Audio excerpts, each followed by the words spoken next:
Bab firman Allah, wahai orang-orang yang beriman, diwajibkan ke atasmu qisas, yang menghukum bunuh sebagai balasan kerana membunuh orang-orang, hingga ke akhir ayat. Bab menyoal pembunuh sampai dia mengaku, dan pengakuan dalam kes hudud. Dengan sanadnya Imam Bukhari meriwayatkan dari Anas bin Malik bahawa ada seorang Yahudi telah menghentak kepala seorang gadis dengan 2 biji ataupun 2 batu, 2 biji batu besar. Faqila laha, maka orang bertanya perempuan itu, man fa'ala biki hadha, siapakah yang melakukan begini terhadapmu? Fulan atau fulan, fulan atau fulan, dan seterusnya, hatta summiyal yahudi, sehingga akhirnya disebut nama Yahudi itu. Fa'utiya bihi, kemudiannya Yahudi tadi dibawakan kepada Nabi SAW. Terus baginda bertanya dia sehingga dia mengaku, maka dihukum supaya kepalanya dihentak dengan batu. Babun idza qatala bihajar atau bi'asan.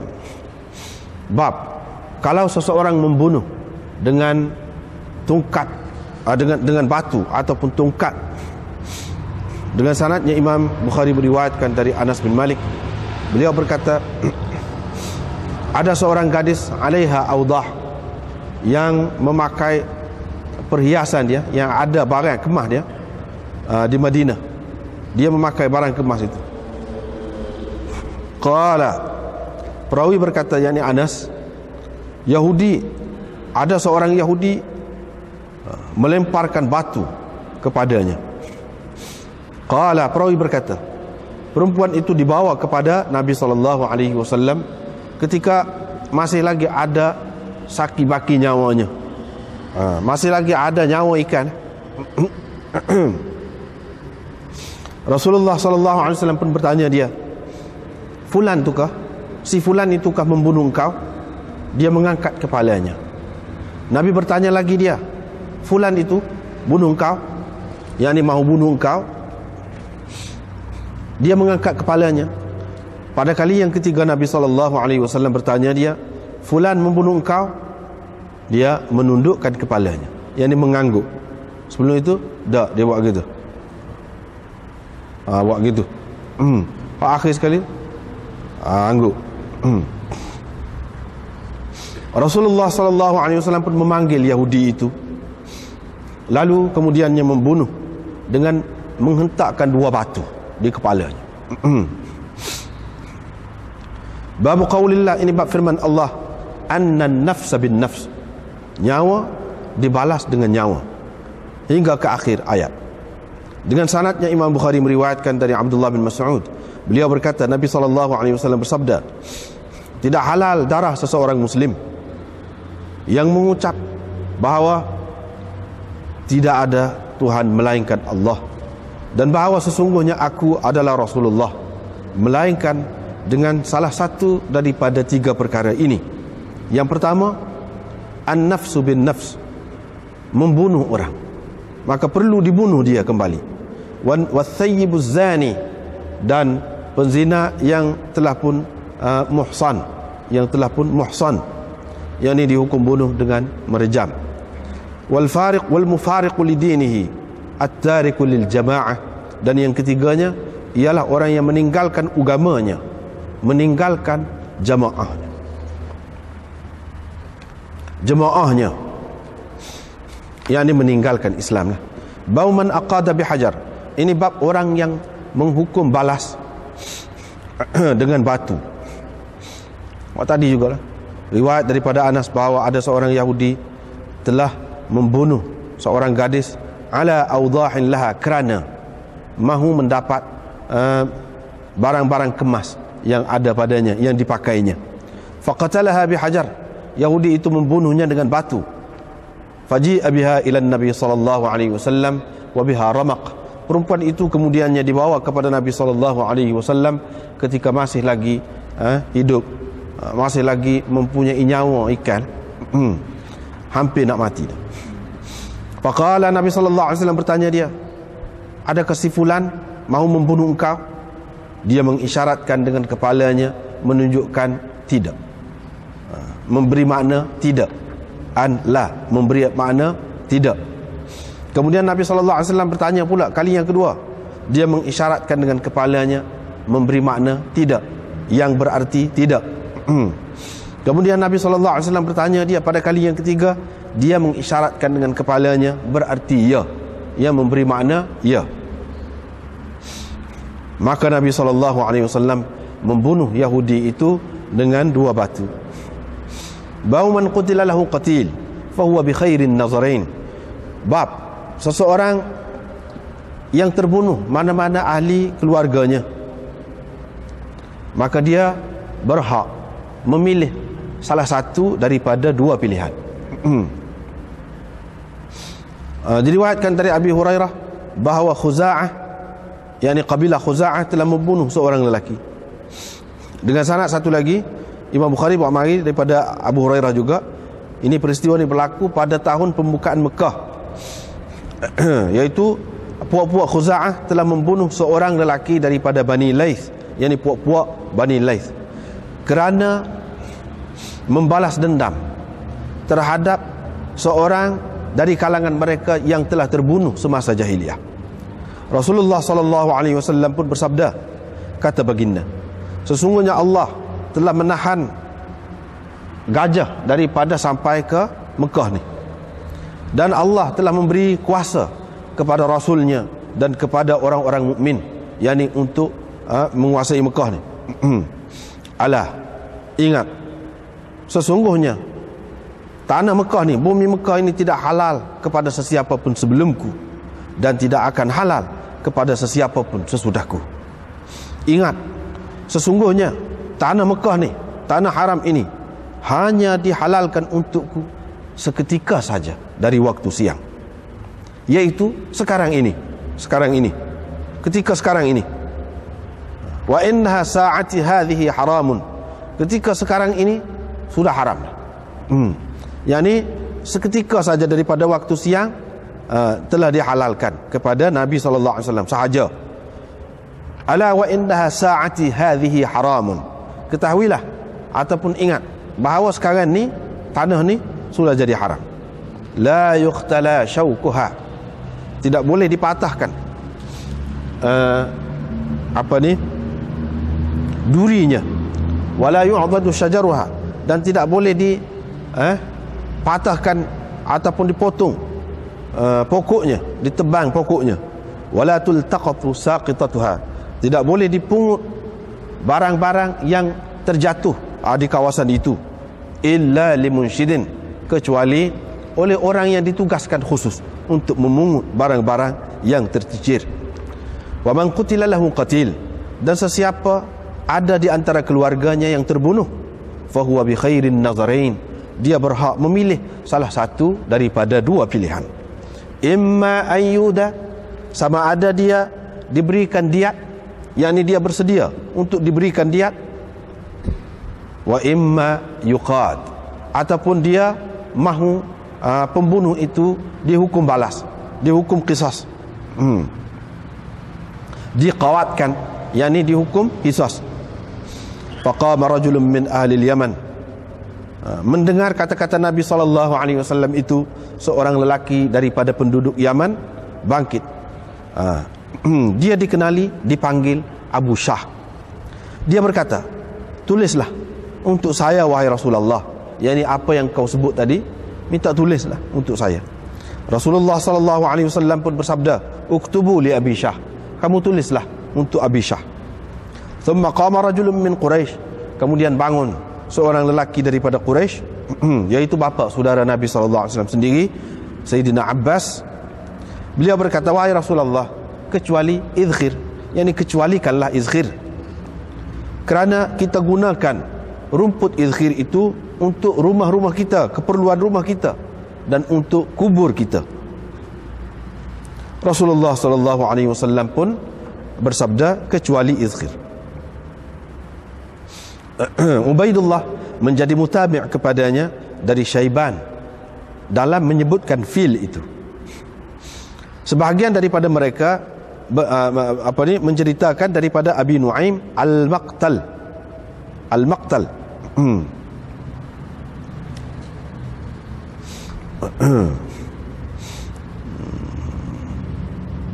Dia ada sebut al-Maqtal. Ubaidullah berkata, imma an yuqada ahlul qatil. Hak sama ada tadi. Imma tadi wa imma yuqadu, maksud dia dalam riwayat Ubaidullah ni, imma an yuqada ahlul qatil, yang diberi pilihan untuk membunuh balik, membunuh balas pembunuh dia tu. Diberi pilihan kepada keluarga yang terbunuh untuk membunuh balas orang yang membunuh keluarga dia tu. Diriwayatkan dari Ibnu Abbas, beliau berkata, kana fi Bani Israel, di kalangan Bani Israel dahulu ada hukum qisas, tetapi tidak ada hukum diat di kalangan mereka. Allah berfirman untuk umat ini, kutiba alaikumul qisasu fil qatla, diwajibkan ke atas kamu hukuman balas kerana membunuh orang. Hingga kepada ayat ini, faman ufiya lahu min akhihi syai'un, so siapa yang dimaafkan oleh saudaranya. Qala Ibnu Abbas berkata, al-afu, makna maaf itu iaitu dia bersedia menerima diat dalam kes pembunuhan sengaja, dengan sengaja. Qala, dan Ibnu Abbas berkata, wattiba'un bil ma'ruf. Apa makna ittiba'un bil ma'ruf? Fattiba'un bil ma'ruf wa ada'un ilaihi bi ihsan. Apa makna ittiba'un bil ma'ruf? Iaitu dia hendaklah menuntut dengan cara yang baik, wa yu'addi bi ihsan, dan pihak pembunuh pula menunaikan diat, pampasan ataupun ganti rugi bi ihsan, dengan baik. Bau man talaba dama mri'in bighairi haqq. Ini bab orang yang menuntut darah seseorang dengan tidak benar. Diriwayatkan dari Ibnu Abbas bahawa Nabi SAW bersabda, manusia, yakni orang Islam, yang paling dibenci Allah ialah 3 macam orang. Yang pertama, mulhidun fil haram, yakni orang yang bertindak zalim di tanah haram. Yang kedua, mubtaghin fil Islam sunnatul jahiliyah, orang yang mengadakan sunnah jahiliyah ataupun cara-cara jahiliyah dalam Islam. Yang ketiga, muttalibun damam mri'in, orang yang menuntut darah seseorang bighairi haqqin, dengan cara yang tidak betul, liyuhri qadamahu, untuk mengalirkan, menumpahkan darahnya. Bab memaafkan dalam kes pembunuhan secara tidak sengaja ataupun tersalah selepas kematian. Dengan sanad yang Imam Bukhari meriwayatkan dari Aisyah, beliau berkata, Iblis berteriak pada hari Uhud di kalangan orang ramai dengan mengatakan, wahai hamba-hamba Allah, tengok ke belakang kamu. Belakang kamu tu, dia kata, faraja'at ulahum ala ukhrahum, maka berpusinglah golongan yang berada di bahagian yang pertama ke belakang, hatta qatalu al-Yaman, sampai mereka membunuh al-Yaman, yakni ayah kepada Hudzaifah. Hudzaifah pula berkata, ayah saya tu, tetapi mereka membunuhnya juga. Hudzaifah pun berkata selepas itu, ghafarallahu lakum, semoga Allah mengampunkan kamu. Qala wa qad kana hazama minhum qaumun. Perawi berkata, pada ketika itu telah pun lari sebahagian daripada mereka, yakni orang-orang kafir Quraisy itu, hatta lahiqu bit Taif, sehingga mereka lari ataupun pergi ke Taif, lari dah. Bab qaulillah ta'ala wa ma kana lil mu'minin. Sekat dulu.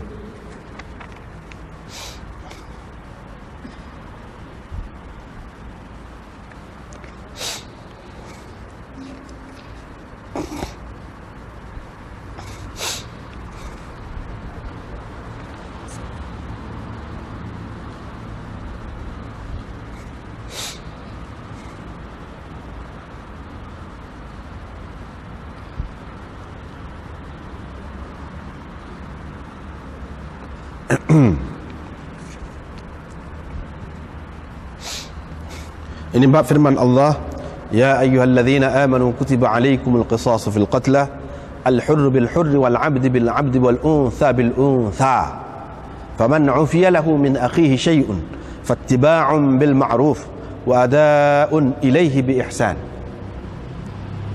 Dan seterusnya ayat itu.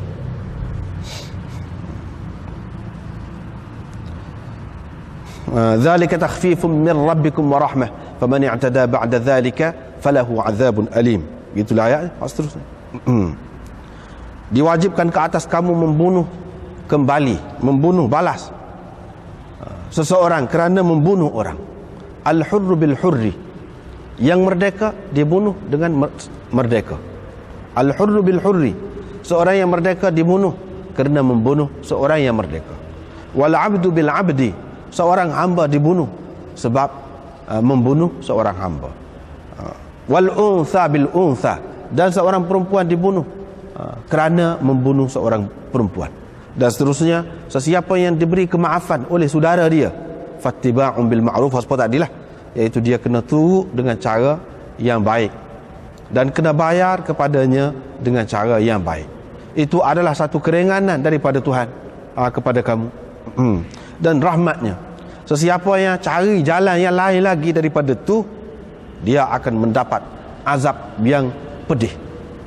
Dia akan mendapat azab yang pedih. Di bawah tajuk ni Imam Bukhari tak mari satu pun hadis. Satu pun hadis tak ada. Terjematul bab diisikan dengan ayat Quran.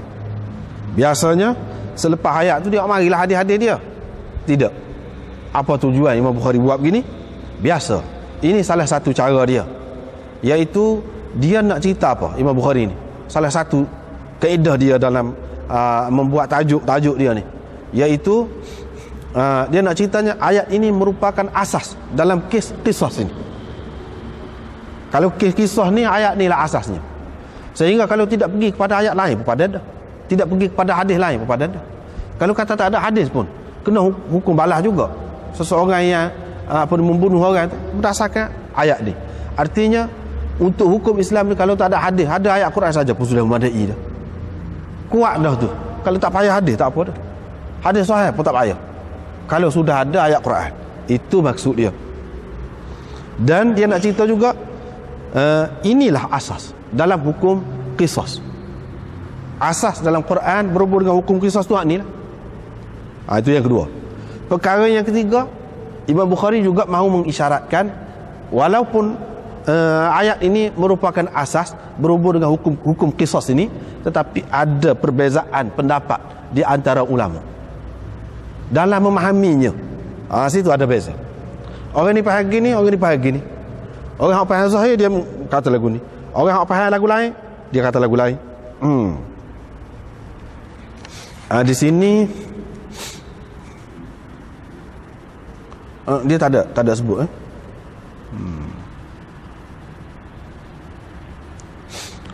Cuba pada muka surat sebelah tu, muka surat 1016, annan nafsa bin nafs. Situ dia ada sebut secara ringkas lah.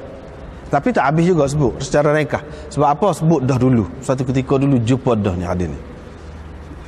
Abu Hanifah berpegang dengan hadis ini, dengan ayat ini, bahawa Muslim perlu kena bunuh dengan sebab membunuh orang zimmi, yang dikafir zimmi. Dan orang merdeka kena bunuh dengan sebab membunuh seorang hamba dalam kes pembunuhan sengaja. Ini juga pendapat Ats-Tsauri. Mereka mengatakan ayat ini, hak kemudian, annan nafsa bin nafs wal aina bil ain, dan seterusnya ayat tu, hak ni dia kata sebagai nasikh, nasikhah. Ayat ini memansuhkan ayat yang terdapat dalam surah Al-Baqarah. Hak mana? Hak tadi, hak mula-mula tadi, kutiba alaikumul qisas fil qatl, tu dalam surah Baqarah. Hak tu sudah mansuh. Sebab apa? Kalau mengikut zahir ayat itu, al-hurru bil hurri, orang merdeka kena bunuh kerana membunuh orang merdeka.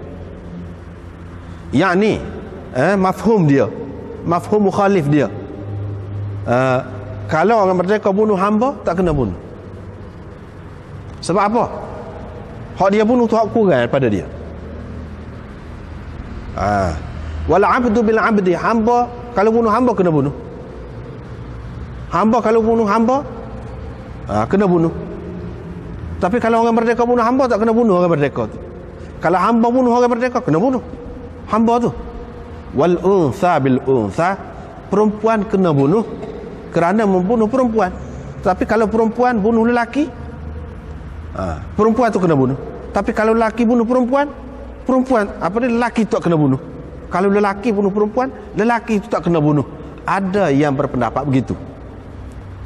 Dan lanjutan daripada hak tu, ada lagi hak berpendapat, dia kata apa? Kalau orang kafir bunuh orang Islam, orang kafir tu kena bunuh. Tapi kalau orang Islam bunuh orang kafir, orang Islam tu tak kena bunuh. Sebab apa? Ayat tadi memberi makna kena setara, sama kedudukan dia tu, barulah kena bunuh. Itu asas dia. Maksud al-hurru bil hurri wal abdu bil abdi wal untha bil untha tu, maksudnya dalam kisah ni dia kena setara, sama kedudukan taraf dia tu. Adapun hamba dengan orang merdeka tidak sama. Orang Islam dengan orang kafir tidak sama. Orang perempuan dengan orang lelaki tidak sama. Sebab orang lelaki lebih lagi, kata dia. Dia pegang hak tu. Imam Abu Hanifah tak setuju dengan hak tu. Dia kata tak, kalau lagu tu tidak adil. Kalau lagu tu tidak adil. Hak sebenarnya ayat ni. Wa katabna alaihim fiha anna an-nafsa bin nafs. Hak ni. Nyawa perlu dibalas dengan nyawa. Dalam ayat tu disebut kalau hidung dengan hidung, mata dengan mata, balas sama. Yang ni nyawa dengan nyawa tu, orang Islam dengan orang kafir nyawa serupa je. Orang perempuan dengan lelaki serupa je nyawa. Kena balas serupa, kata dia. Dia pegang dengan ayat ni. Mereka mengatakan ini salah satu pendapat lain yang disebut di sini. Yang ni ayat ni memansuhkan ayat dalam surah Baqarah tu. Dalam surah Baqarah tu sudah mansuh. Tak boleh pakai hak tu. Gitu. Hak ni hak kena pakai. Golongan satu lagi, dia kata hak tu hak asasnya.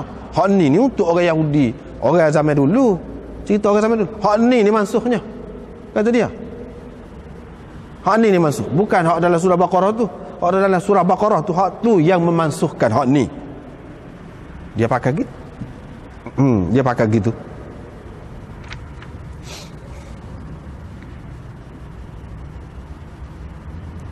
Lepas tu sebab tu dia kata nombor 2 ni sini, Abi Malik mengatakan bahawa ayat ini mansuh dengan firman Allah anna an-nafsa bin nafs. Baihaqi berkata babun fi man la qisasa bainahu bi ikhtilafid din. Qala Allah Ta'ala ya ayyuhalladzina amanu kutiba alaikumul qisasu ila qawli faman ufiya lahu min akhihi shay'un. Qala al-Jawhari hadhihi al-ayah hujjatul Hanafiyyah lianna umum al-qatl la yashmalu al-mu'min wal kafir, termasuk belaka tu kafir Islam serupa.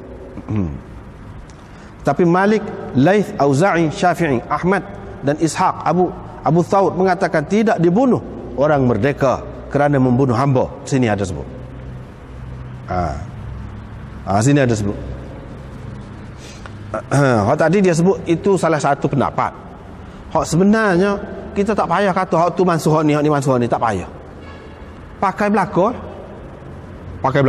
Hak tu lebih moleknya. Tidak kata ayat Quran ni sebahagiannya baca saja, nak guna tak boleh. Sebab apa? Hukum dia tu tak boleh pakai. Tidak lagu tu. Hak tu tak molek. Hak moleknya kita pakai belaka. Lagu mana ceritanya? Ayat tu dipaham lagu lain. Dia fahamnya orang merdeka baru kena bunuh kalau bunuh orang merdeka. Kalau dia bunuh hamba tak kena bunuh balik.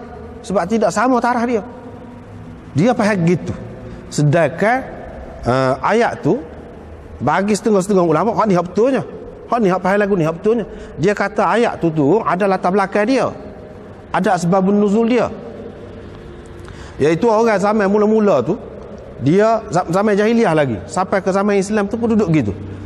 Dia tak puas hati kalau orang dia seorang kena bunuh, dia nak bunuh 2 orang ahli sana. Kalau orang dia, puak-puak dia ni hamba pun tak padan dia nak bunuh puak-puak tu hamba. Dia nak bunuh orang merdeka. Itu pahaman dia, latar belakangnya. Maka Allah SWT waktu turun ayat tu nak larang perbuatan tadi. Jangan lagu tu. Tak boleh. Sepatutnya kalau nak kira hak munasabahnya, kalau orang merdeka sama merdeka, baru munasabah. Kalau hamba sama hamba, ni bapanya. Orang kamu yang mati tu hamba, kamu nak bunuh pok dia hak merdeka. Orang kamu yang mati seorang, kamu nak bunuh pok dia 10 orang. Itu latar belakangnya. Maka Allah SWT menurunkan ayat tadi nak menafikan cara hak zaman jahiliah tu. Apa yang disebutkan dalam ayat tu biar sama sekurang-kurangnya. Itulah baru adil. Bukan memberi makna hak Islam nak. Hak Islam kata orang perempuan dengan lelaki ni tidak sama taraf dia. Nilai nyawa dia pun tidak sama. Tidak lagu tu. Serupa je. Serupa. Sebab itulah dalam masalah ni pendapat Imam Abu Hanifah. Hak dalam mazhab Hanafi tu, hak tu lebih kemah. Mereka kata gitu. Ayat tu kita boleh pakai. Dan al-hurru bil hurr, dia ada latar belakang dia berkenaan dengan hak tu, tak ada kena mengena dengan Islam ni beranggapan ataupun percaya gitu, nak ajar gitu. Tidak. Dalam Islam serupa je. Annan nafsa bin nafs. Pakai ni. Orang merdeka bunuh hamba pun, muka dia menyawa kan? Kena bunuh balik. Begitu juga sebaliknya. Hamba bunuh orang merdeka, kena bunuh balik. Perempuan bunuh lelaki, kena bunuh balik. Lelaki bunuh perempuan, kena bunuh balik. Pakai kedua-dua ayat. Lebih baik daripada kita tinggalkan satu ayat. Pakai so. Dan tidak mengambil kira pula latar belakang tu, latar belakang dia. Apa lagi kalau sekarang ni kita nak kata mana? Sekarang ni, usaha kau orang kafir payah nak terima. Orang Islam pun payah nak terima. Dah berapa ramai hak jadi murtad macam-macam. Nah, hak jadi anti hadis. Di antara sebabnya dengan seka baik kita lah, dengan seka baik kita. Dia ada juga kelemahan ni. Balik orang yang membawa Islam. Balik orang yang mengajar Islam. Dia ajar tu tak kena sehingga jadi mengelirukan orang. Mengelirukan orang. Misalnya, kalau orang perempuan, munasabahlah kalau hak pembebasan wanita tu dia kata Islam ni memang pandai orang lelaki dengan orang perempuan ni tak serupa. Orang perempuan ni kurang sokmo. Dia boleh bilang lah sosok banyaklah hak nak bilang. Di antaranya hak ni. Kalau orang lelaki bunuh orang perempuan tak kena bunuh balas. Kalau lagu ni orang yang berpendidikan zaman sekarang ni dia terbuka. Kita nak kata macam mana? Payah juga tu. Itu hak Islam dah. Hak Islam tu pun nak lari. Kalau dia nak Islam pun dia nak ubah macam-macam. Pasal dia mengikut hak dia nampak lah. Kadang-kadang kena, kadang-kadang tak kena hak dia nak ubah tu. Maka timbullah Islam moden lah macam-macam lah, Islam liberal lah macam-macam. Timbullah. Sebab tidak faham molek. Tidak pilih di antara banyak-banyak tu hak mana yang paling baik, hak paling sesuai, paling layak dengan Islam. Itu. Satu pihak. Di satu pihak lagi, kalau kita nak merintah cara Islam, kita nak rayak kepada orang kafir mari hujah kita. Belah mana kalau kita duduk dalam negara Islam? Kalau kata kita zimmi sekalipun, kita ni taat kepada negara pemerintah Islam pun, kalau orang Islam bunuh kita, tak kena bunuh balik. Kalau kita bunuh dia, kita kena bunuh balik. Siapa dia nak terima lagu tu? Artinya kita akan menghadapi banyak masalah daripada kita sendiri, dalam dan luar. Sebab apa? Sebab sempit lah. Bawa pahaman yang sempit. Sebab itulah ana selalu kata, di antara hak selalu kita sebut, biar terbuka fikiran. Mazhab ni jangan tengok mazhab saja. Kena tengok semua mazhab. Hak lain pun tidak kurang daripada mazhab ni. Hak misalnya umum di satu tempat tu mazhab Syafi'i, tidak kurang hak lain. Bahkan dalam setengah-setengah perkara lebih sesuai hak tu. Lebih menjamin Islam ni, keharmonian Islam. Orang pun jadi tidak berasa pelik, tidak berasa liar dengan Islam. Tapi kalau kita bawa satu sementara kalau kita ni Syafi'i, dalam kes ni Syafi'i kata lagu tu tak sesuai. Saat ni kan kita baca dah Syafi'i, orang ni sebut lagu tu tak boleh pakai tu Syafi'i pun. Gitu. Lepas tu kita kata dah, kita tak pakai Syafi'i dah. Sebab itulah kata jangan duduk taksub sangat. Ini masalah kenegaraan yang melibatkan orang lain ramai ni. Kalau masalah peribadi kita pun kita boleh, apa salahnya? Kita tidak terikat dengan hak ni, kita nak pilih hak ni dalam masalah ni, apa salahnya? Apalagi kalau berkait dengan orang kafir pula, melibatkan orang kafir pula, susah. Susah. Kita nak tarik lagu mana orang? Dalam keadaan dunia demokrasi ni pula, boleh pilih, bebas nak pilih mana-mana. Boleh. Apa kita nak kan dia? Kita rasa kalau kena kita pun kali duduk tempat dia tu. Tak seh agama lagu ni. Nak berkata, warga dia lagu ni. Dia akan kata begitu. Tapi silap kitanya apabila kita kata hak satu-satu mazhab itulah hak Islam. Tak kena tu. Itu salah satu daripada tafsiran bagi segolongan orang Islam terhadap ayat tu. Boleh jadi hak dia tafsir itu, ijtihad dia tu betul, boleh jadi tak betul. Duk setara tu. Sebab bukan semua orang Islam ni tafsir lagu tu. Perkataan ni lah. Orang lain tafsir lagu lain pula. Boleh jadi hak dia lebih betul. Ataupun sekurang-kurangnya hak betul tu kita tidak dapat tahulah. Allah SWT saja yang tahu. Sekurang-kurangnya hak lebih sesuai. Hak lebih tidak menimbulkan keliaran orang. Tidak menimbulkan huru-hara. Orang kau jauh lari daripada Islam. Hak mana hak lebih sesuai? Sekurang-kurang duduk situ. Kalau kita tak nak kata hak ni hak betul. Sebab hak betul tu hak hakikatnya Tuhan saja yang tahu. Tak apalah. Sekurang-kurangnya macam saat ni. Jelas dah tu. Dalam keadaan sekarang ni siapa dia nak terima lagu tu? Dah lah banyak perkara orang tak fahamnya. Masalah rejam lagi, masalah gitu gini. Hak ni pula lagu tu pula. Itu dari satu segi. Dari satu segi yang lain pula kita nampak tafsiran ini kan. Ada yang kata hak ni mansuh, hak ni mansuh. Itu pun satu hal juga. Hak mansuh-mansuh ni pun. Dulu pun kita sudah bincang dah masalah mansuh-mansuh ni. Jadi masalah hak ni kata mansuh, hak ni kata tidak mansuh. Hak tu pun khilaf di antara ulama. Jadi tak kena kalau kita ambil soal pendapat pakai hak tu. Tak kena. Kita kena tengok semua, tengok semua. Syah Waliullah dalam sekian-sekian banyak tu mengikut kajian dia akhir sekali dia kata 5 hak mansuh. Hak tu pun hak sebenarnya mengikut orang-orang kemudian kaji lagi dia kata tidak. Tak ada satu pun nak mansuh. Dengan arti tidak pernah dipakai. Turun saja je ayat tu. Untuk baca ambil berkat gitu saja. Tak ada. Bahkan semuanya boleh pakai. Cuma ada tempat-tempat dia. Tempat-tempat dia. Macam saat ni. Kalau kita faham lagu saat ni, apa tak boleh? Kedua-dua boleh pakai tu. Lebih baik lagi kita pakai kedua daripada kita ketepikan satu ayat. Ikutlah atas nama apa pun. Atas nama mansuh ke, atas nama apa ke, tak kira. Lebih baik kita pakai kedua. Begitu juga satu hadis. Kalau nampak bercanggah, lebih baik kita pakai kedua. Jangan kita tak pakai sah. Tinggal saja. Tak molek lagu tu. Seperti yang kita dalam kuliah Abu Daud semalam. Imam Abu Hanifah pakai kedua hadis. La salata liman lam yaqra' bi Fatihatil Kitab, pakai juga. Siapa dia? Orang hak sembahyang seorang kena baca Fatihah. Tu iman, kena baca Fatihah. Lepas pada tu hak hadis hak salah gitu. Bila imam takbir, kamu takbir. Bila imam gini, kamu gini. Wa idza qara'a fa ansitu. Bila dia baca, kamu diam. Baca bila? Duk cerita cara kau sembahyang lah tu. Bila dia baca ayat, kamu diam. Dia pakai kedua hadis tu. Lebih baik lagi daripada kita kata semua kena baca belakang. Lepas tu wa idza qara'a fa ansitu tu nak letak mana? Makmum pun kena baca juga. Imam pun kena baca juga. Orang sembahyang seorang pun kena baca juga. Kena baca belakang lah. Pasal apa? Pegang dengan la salata liman lam yaqra' bi Fatihatil Kitab. Tidak sah sembahyang. Dia terjemah makna tidak sah lah. Tidak sah sembahyang bagi orang yang tidak baca Fatihah. Orang yang tidak baca Fatihah ni setiap orang sembahyang lah, tak kira lah dia sebagai gapo. Dia hak tu dia pegang kemah tu. Tak tengok dah hadis ni. Padahal kalau kita tengok hadis ni kan, kita nak katakan nah. Alangkah baiknya kalau kita pakai semua. Itu cara yang paling baik. Supaya juga Quran kita pakai, biar boleh pakai kedua. Lebih baik. Cara lagu tu. Di situlah banyak perkara anak kadang-kadang tengok mazhab Imam Abu Hanifah ni memang tinggi. Halus cara dia tu. Halus. Dan cermat menyebabkan jadi kita pakai semua.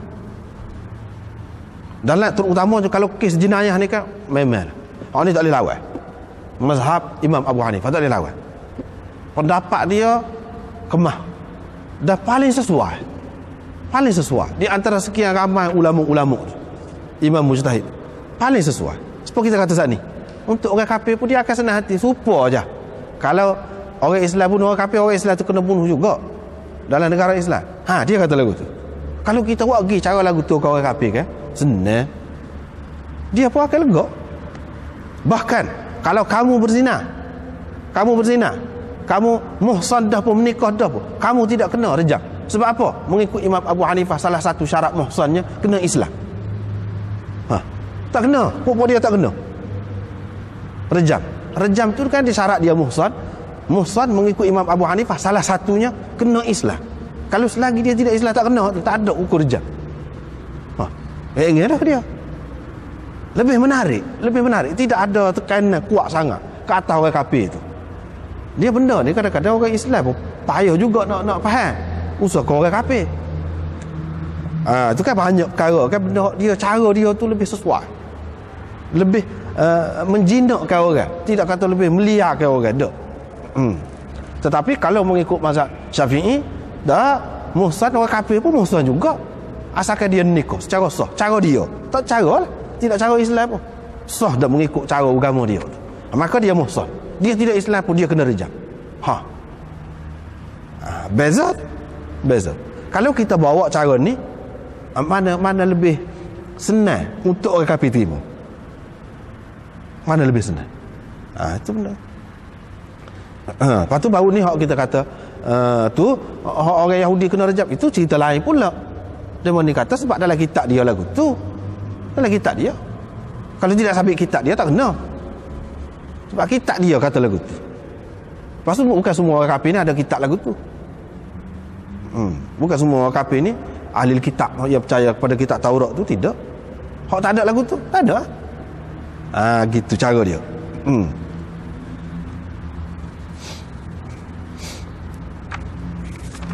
Seterusnya ini bab pemimpin bertanya orang yang membunuh sampai dia mengaku.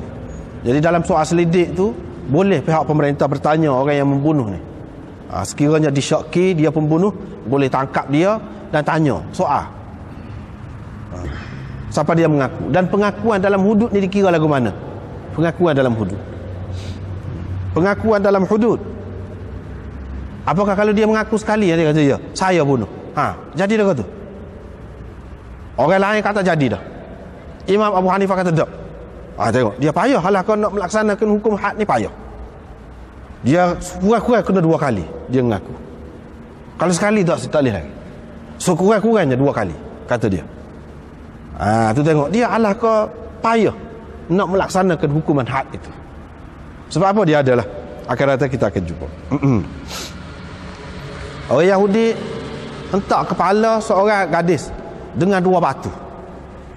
2 batu tu dia ambil batu, dia buat gitu. Kau lah ke mana kau tak tahulah. Kaifiat dia tu moga cerita ni pun diceritakan gitulah. Dari segi orang tengok pun tak ada juga. Cuma berdasarkan pengakuan dia. Orang pun tanya, perempuan tu siapa dia buat kamu gini-gini? Orang ni kau? Sehingga disebut nama Yahudi tu dia apa? Ya. Nabi SAW pun tangkap dan pergi tanya lagi. Falam yazal bihi. Nabi SAW terus bertanya dia, tekan dia, sehingga dia mengaku. Bila mengaku, maka dihentak kepala dia dengan batu. Ini perkara yang kedua, masalah yang kedua pula, iaitu kalau orang bunuh seseorang, dia bunuh dengan apa? Adakah ketika nak bunuh balik dia tu, nak bunuh balas dia tu, kena bunuh dengan benda tu juga atau dengan benda lain? Yang ni cara untuk membunuh tu, alat untuk membunuh tu macam mana? Situ ada khilaf pula. Perkara yang kedua, jumhur ulama mengatakan bahawa orang yang membunuh tu perlu dibunuh dengan cara dia bunuh. Macam sini dia pegang dengan hadis ni lah. Termasuk Imam Bukhari, dia pun berpendapat begitu juga. Kalau bunuh dengan batu, bunuh dengan batu. Kalau bunuh dengan pisau, dia tikar. Kalau dia bedih. Kalau dia gantung. Dia buat lagu mana? Kita buat lagu tu. Imam Abu Hanifah pula dengan Thawri, dia kata tidak. Bunuhlah mana-mana pun. Hukuman bunuh bagi pihak kerajaan pedai saja. Dia pegang dengan hadis la qawada illa bisayf, ataupun la qawada illa bihadidah. Tidak ada pembunuhan balas melainkan dengan pedang. Ini dengan pedang dia pegang tu.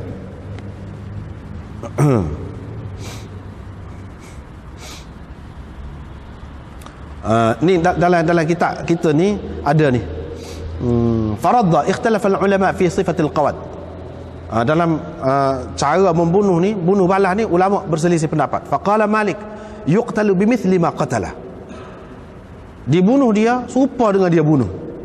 Kalau dia bunuh dengan tongkat atau dengan batu atau dengan cekik atau dengan melemaskan orang tu, selai orang tu, dibunuh dia dengan cara lagu tu. Itu kata Malik. Wa bihi qala Syafi'i wa Ahmad wa Abu Thawr wa Ishaq wa Ibn al-Munzir. Ini pendapat demonis semua. Sebab itu anda sebut tadi jumhur ulama. Jumhur ulama.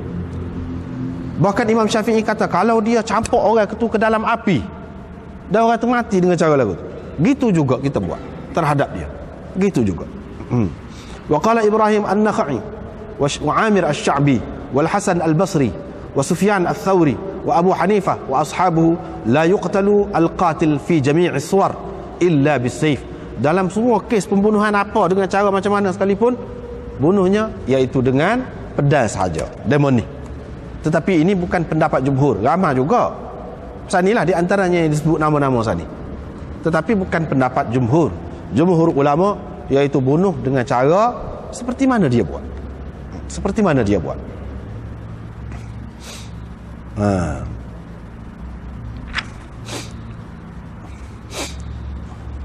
Sebab apa?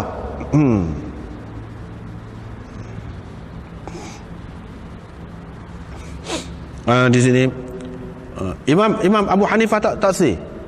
Dia kata sebab Nabi ada hadis tu sah. Ada hadis tu sah.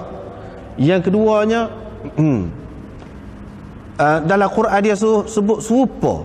Kamu kata kena bunuh orang yang membunuh tu dengan cara yang serupa. Serupa tu setara mana serupa? Itu hujah dia, dalil dia, hujah dia. Serupa tu setara mana?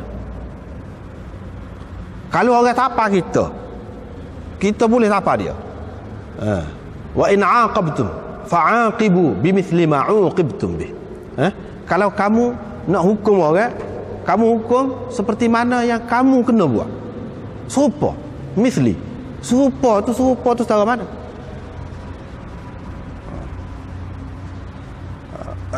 Faman i'tada 'alaikum fa'tadu 'alaihi bimithli ma 'tada 'alaikum. Bimithli. Situ dalam Quran tersebut mithli. Sekali lagi, serupa. Dia kata payah nak boleh serupa. Sebab hak bolehnya kalau serupa. Orang ni dia tapa, dia tak apa kuat mana. Orang tua, katakanlah. Lepas tu hak uzur pula. Hak ni kita suruh dia tapa, hak muda ni tapa balik. Dia tapa muka dia gagah. Nak suruh serupa dengan hak dia tapa tu setara mana? Serupa tu lagu mana? Tidak boleh serupa. Adakah serupa tu dari segi rupa tampar tu saja? Tenaga tu, ring tu tidak sama. Kalau dia bedil memang mati. Kena bedil mana? Kena bedil mana? Kita bedil, nak bedil mana? Kita kata kalau bedil, kita kata boleh kita cari penembak tepat mana dia kena bedil. Bedil situ betul-betul. Lepas tu peluru lagu mana dia guna? Guna lagu tu. Tu boleh kira sikit kalau kita kata. Boleh kira sikit. Tapi kalau dengan api, dengan itu ini, dengan payah tu cekik. Sekali cekik mati kau lagu mana sebelum mati tu? Sebab dia nak tahu benda lagu tu. Kalau kita cekik dia, kita nak hukum balas tu, kita cekik sekali mati. Sedangkan orang yang kena bunuh tu beberapa kali cekik baru mati. Tak sama. Nak suruh sama tu. Dah Tuhan suruh sama kan? Tak akan sama kata dia. Sebab itulah Nabi SAW ada sebut suruh bunuh dengan pedang. Sebab tidak sama nak lari tu. Daripada tu senang je ambil secara. Hak lain ni, hak ni dia kata sudah mansuh dah ni. Hadis ni hadis mansuh. Ni cerita hak dulu. Demo-demo lain kata, tak boleh kata lagu tu. Tak boleh kata cerita dulu. Hak dulu ni kena pasti hak dia ni dulu. Hak tu kemudian. Kena pasti. Kalau selagi tak boleh pasti, tak boleh. Sebabnya dia kata hak ni dulu tu daripada ayat hadis tu, daripada ibarat hadis tu, la qawada illa bisayf. menunjukkan sebelum pada tu hukum main balas ni ada macam-macam. Lepas pada tu tak ada dah jenis hukum main balas ni melainkan dengan cara ni. Ini menunjukkan bahawa Nabi SAW pilih hak ni. Takkan dia kata hak ni dulu. Tak sesuai tu kalau kita perhati kepada ayat tu, dia tak sesuai kalau kita kata hak bunuh dengan pedang ni dulu. Lepas tu hak bunuh dengan pedang ni kena mansuh. Kalau lagu tu dia tak boleh kata la qawada illa bisayf. Tak boleh, tak kena tu ayat tu. La tu la nafi jenis. Mestilah la qawada illa bisayf ni dia kena duduk kemudian. Baru ada makna.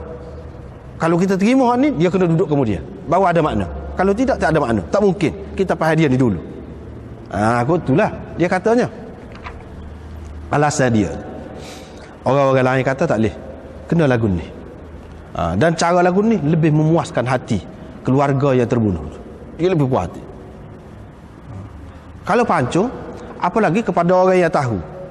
Hukuman pancung tu sebenarnya merengaikan orang yang kena pancung tu. Sebab dalam tak ada sekelip mata lah kita kata. Dia sudah tak terasa dah sakit dia. Sebab apa? Apabila putus orang ni kan, yang pergi ke otak tu, yang menyebabkan seseorang tu berasa sakit, putus dah, tak ada rasa dah lah. Lepas tu apa yang Islam tu suruh bunuh dengan pedang? Sebab walaupun tidak menyeksakan orang yang mati tu, ini berdasarkan hadis wa idza qataltum fa ahsinul qitlah wa idza dhabhtum fa ahsinudz dzibha. Apabila kamu membunuh, hendaklah kamu bunuh dengan cara baik. Cara baik lagu mana? Nabi SAW ajar dah lah dengan pedang ni. Seperti mana kalau ayah nak sembelih dengan cara baik. Cara baik tu lagu mana? Cara kita duduk sembelih, dia ajar tu, itulah cara baiknya. Sebab apa? Dalam hadis dia sebut innallaha kataba al-ihsan ala kulli syai. Allah SWT memastikan ada kesia belah pada segala perkara. Ada kesia belah. Begitu juga dalam kes membunuh, dalam kes kita sembelih nak mematikan binatang, kena ada juga unsur kesia belah.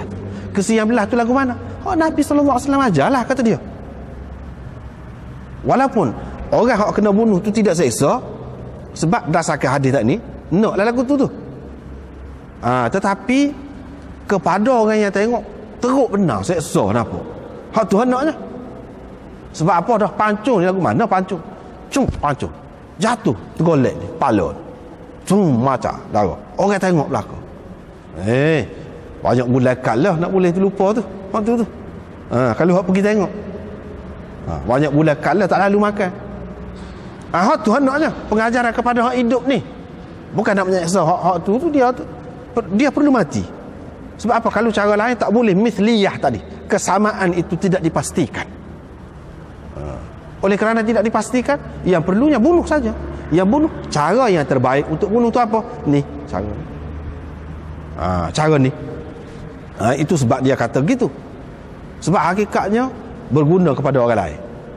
Tapi kalau kita nak kata pengajaran untuk orang lain juga, boleh jadi satunya untuk keluarga si mati kena bunuh ni. Dia lebih puas hati kalau orang hukum tu serupa dengan orang buat kepada keluarga dia ni, hak mati ni.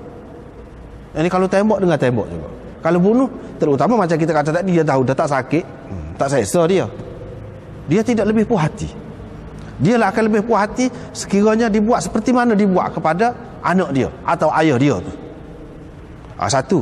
Yang kedua, kalau hukum dengan cara seperti dia bunuh tu, menakutkan juga orang kalau sekiranya ditunjukkan kepada orang. Hak naknya dalam hukum Islam ni, hukum hudud gapo ni, kalau kita perhati, banyak dia benar tengok. Bahkan dia suruh tengok. Kalau dalam hukum misalnya sebab gapo, wal yashhad azabahuma ta'ifatun minal mu'minin, dia suruh tengok. Hak ni pun kalau tengok kena bedil. Saya rasa juga kena cekik. Saya rasa juga. Jadi berkesan juga kepada orang-orang ramai ni, berkesan juga. Maksud tu siapa juga. Itu yang kedua. Yang ketiganya hak misliyah. Kalau kita nak kata nak sama tu payah nak kata sama tu. Asalkan pada zahirnya orang kata dia telah balas seperti orang tu buat, cukuplah. Dia mau ni kata. Sebab kita kata tadi, kalau tampar tadi tak sama berat, tak caralah dia tampar juga. Hak tadi dia sepak, hak ni sepak juga. Tidak kata hak ni sepak, dia beri hak tu tampar saja. Tidak. Tak caralah kamu setara mana pun. Jadi kalau kita kata hukum kisah dalam kes-kes biasa saat ni, bui kepada tuan dia lah. kalau tuan dia tu masih hidup.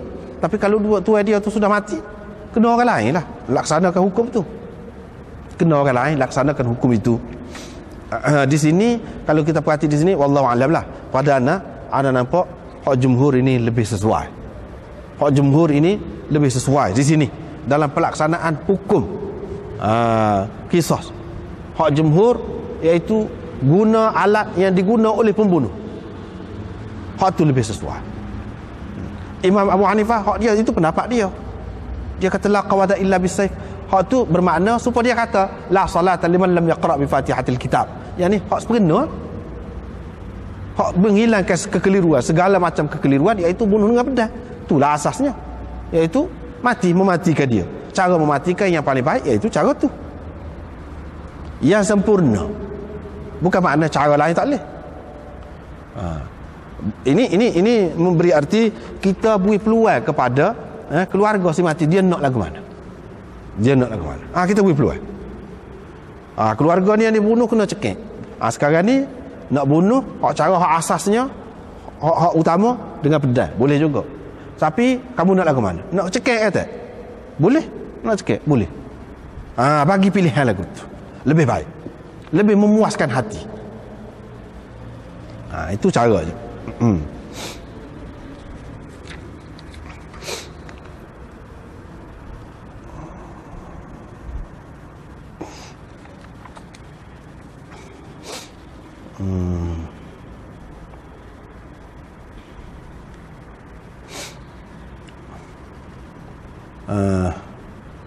Seterusnya, kalau seseorang itu membunuh dengan batu ataupun dengan tungkat, soal tadi juga ada itu juga. Yang ni isyarat orang yang kena bunuh tu lah, sebelum pada dia mati, walaupun dia tak boleh kecek dah, dia isyarat saja sudah memadai. Sekiranya isyarat dia tu difahami, misalnya disebut nama, tapi kena pilihlah cara soalan itu biar jelas lah. Misalnya ni, orang ni, nama ni yang buat kamu gini, sebut nama. Dak. Orang ni, dak. Orang ni tanya gitu. Siapa dia? Isyarat, misalnya dia angguk ke? Boleh lah tu.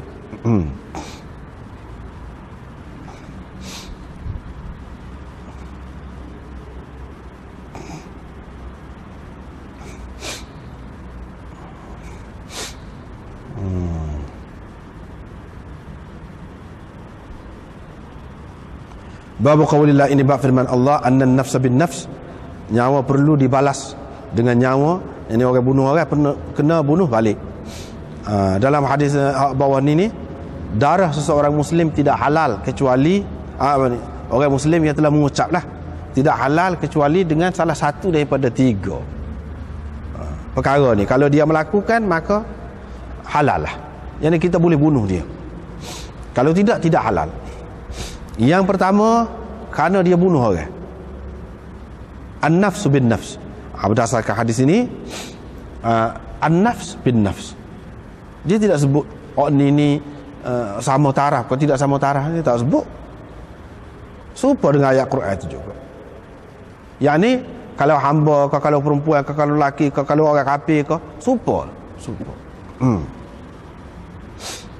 Kalau orang Islam bunuh orang kafir, dia telah bunuh, dia telah meragut nyawa orang. Berdasarkan hadis ini, nyawa dia, darah dia telah halal. Ini berkaitan dengan siapa? Dengan orang Islam. Berkaitan dengan orang Islam ni. Tidak halal darah seseorang muslim, baru halal kalau dia buat gini. Dia buat mana? Dia bunuh orang. Bunuh orang. Orang tu orang Islam ke orang? Tak sebut. Bunuh orang. Bila kata bunuh orang, dia kena bunuh balik. Berdasarkan hadis ini, halal dah darah dia. Yang kedua, as-sayyibuz zani, yakni orang yang muhsan, yang berzina, halal darah dia. Halal darah dia tu maksudnya kita boleh membunuh dia, yakni dengan merejam dia sampai mati.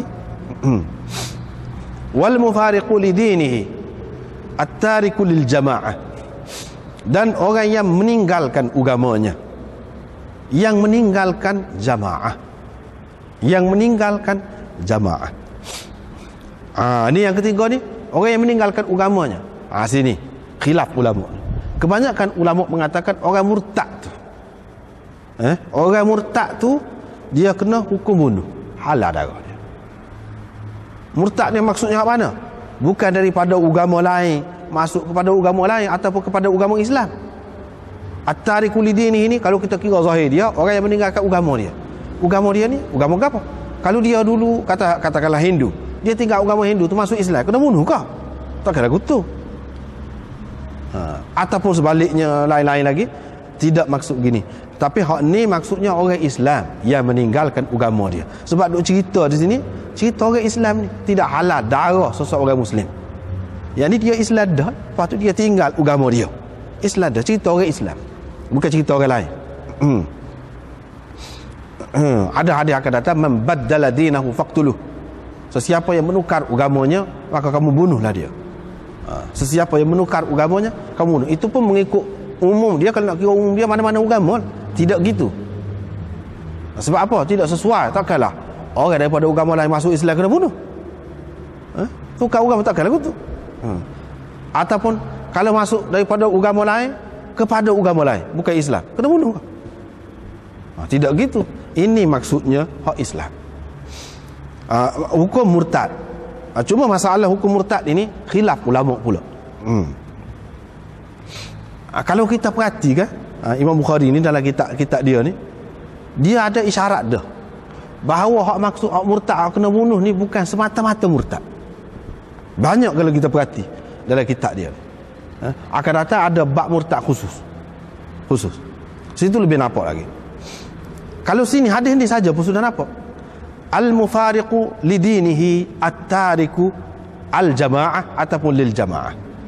Dia ada dua. Satu meninggalkan agama, dia asal Islam, dia tinggal agama. So, yang kedua, sifat yang kedua tu, iaitu meninggalkan jamaah.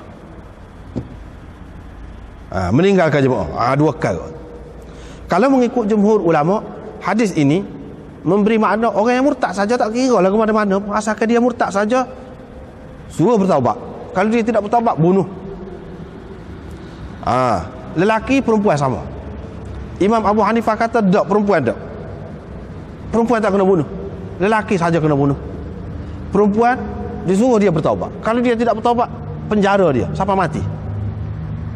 Tapi bunuh tidak. Sebab apa? Dia pegang dengan umum hadis Nabi SAW larang membunuh orang perempuan. Termasuk ni pun perempuan juga, kata dia. Bila ada sikit je yang membuatkan jadi tak kena hukum hudud itu, dia cuba elaklah. Sebab asas dia dalam kes hudud ini idra'ul hudud bisyubhat. Idra'ul hudud bisyubhat. Kamu elakkan hukuman hudud dengan adanya syubhat. Sekarang ni ada syubhat, iaitu ada hadis Nabi SAW larang bunuh orang perempuan. Pada hadis tu kita kata bunuh orang perempuan, orang kafir. Orang kafir dalam perang tu, tak kira orang perempuan. Ini menunjukkan orang perempuan tu beza dengan orang lelaki, kata dia. Tak boleh kita nak bunuh buat serupa dengan orang lelaki. Kalau tidak, orang perempuan pun dia kafir, apa kita bunuh sajalah ketika perang. Tapi Nabi SAW larang. Apa? Ini menunjukkan tidak sama, kata dia. Itu pendapat dia. Satu lagi pendapat, terutama sekarang ni, sekarang ni anaknya nampak Bukhari ni daripada dulu lagi, dia tidak kata orang murtad semata-mata murtad tu kena bunuh. Tetapi hak murtad kena bunuhnya iaitu at-tariku lil jamaah. Yakni orang yang di samping dia murtad itu dia melakukan fasad fil ard. Fasad fil ard. Fasad fil ard itu apa dia? Di antaranya menentang kerajaan. Itu maksud jamaah di sini. Bukan jemaah ni, jemaah satu-satu jemaah lah, jemaah ni. Pun kita kata kalau kita ni jemaah tabligh, parti gotu, parti ni meninggalkan. Tu tak masuk tu. Hak ni maksud jemaah ni meninggalkan pemerintah. Dan bukan sekadar meninggalkan saja, memberontak terhadap pemerintah tu. Itu maksudnya. Bukan semata-mata murtad. Sebab apa? Kata pokok ni, dia kata kalau kita perhati hukuman bunuh yang dikenakan ke atas orang-orang yang murtad itu, dia tidak kerana murtad saja, mesti ada sebab lain. Tidak ada, dia kata satu pun contoh yang menunjukkan semata-mata murtad itu membolehkan dia dibunuh. Tidak, mesti ada. Misalnya kisah Ibnu Khattal, hak Nabi SAW suruh bunuh, dan dalam hadis disebut sebab murtad dia. Tapi bukan murtad dia tu saja, kerana dia bunuh orang. ada kes lain, kes bunuh orang. Begitu juga orang orang yang tak sebui zakat kepada Sayyidina Abu Bakar. Itu makna at-tariku lil jamaah. Tak mahu taat lagi kepada pemerintah yang sah. Bukan sekadar dia murtad seorang dia kerana tak puas hati gitu. Tak. Kalau hak murtad seorang dengan tidak memberontak, dengan tidak tarik lil jamaah, tak termasuk dalam hak ni. Tak termasuk dalam hak ni. Sebab apa? Sebab di sini dia sebut at-tariku lil jamaah. Hak tu tak ada. Ataupun fasad fil ard, dia tidak ada melakukan hak tu. Di antara fasad fil ard ni apa? Selepas dia murtad tu, dia duduk dakwah orang pula.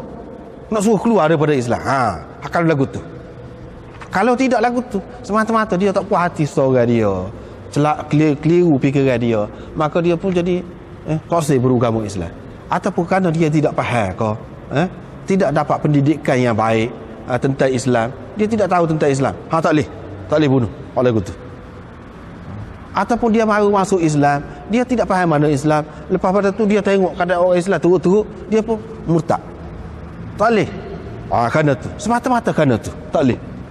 Orang hak lagu ni kita kena bagi pendidikan kepada dia, bagi penjelasan kepada dia, hilangkan kekeliruan dia. Itu tanggungjawab kerajaan. Kena hilang kekeliruan dia. Tak boleh kita nak bunuh selalu, tak boleh. Sebab apa? Dalam contoh-contoh hak bunuh hak dikaitkan dengan orang yang murtad itu, dia ada kes lain.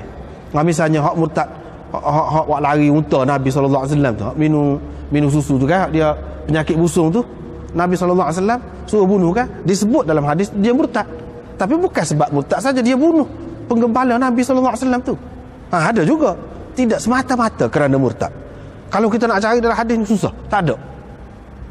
Ini mengikut dia ni. Dan hak ni anda rasa lebih sesuai untuk dipakai sekarang ni.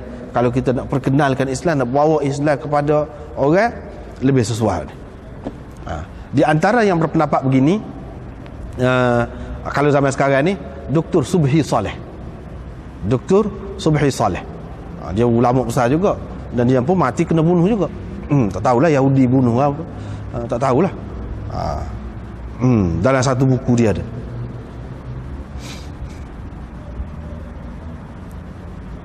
Dia sebut tu. Dan pendapat tu baik. Dan nampaknya Imam Bukhari pun ke situ juga pergi. Wallahu a'lam lah. Pada pendapat anda, hak ni hak lebih baik. Sebab apa? Kalau kita royak kepada orang kafir ni, masuk Islam, kalau murtad kena bunuh. Kalau Islam jalan semata kena bunuh lalu, tak cara mula ke mana-mana. Nyanyi lagu tu tak ada orang nak masuk Islam, tidak ada galakkan untuk masuk, menarik orang kepada Islam. Dan itu bahaya.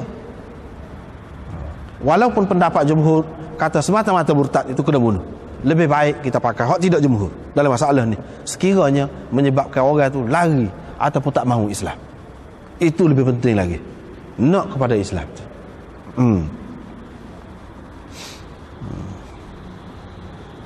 Bab man aqada bihajar. Hak tadi juga. Ini bab orang yang membunuh dengan balaslah dengan batu. Supaya tadi juga. Sekatulah wallahu a'lam wa akhiru da'wana.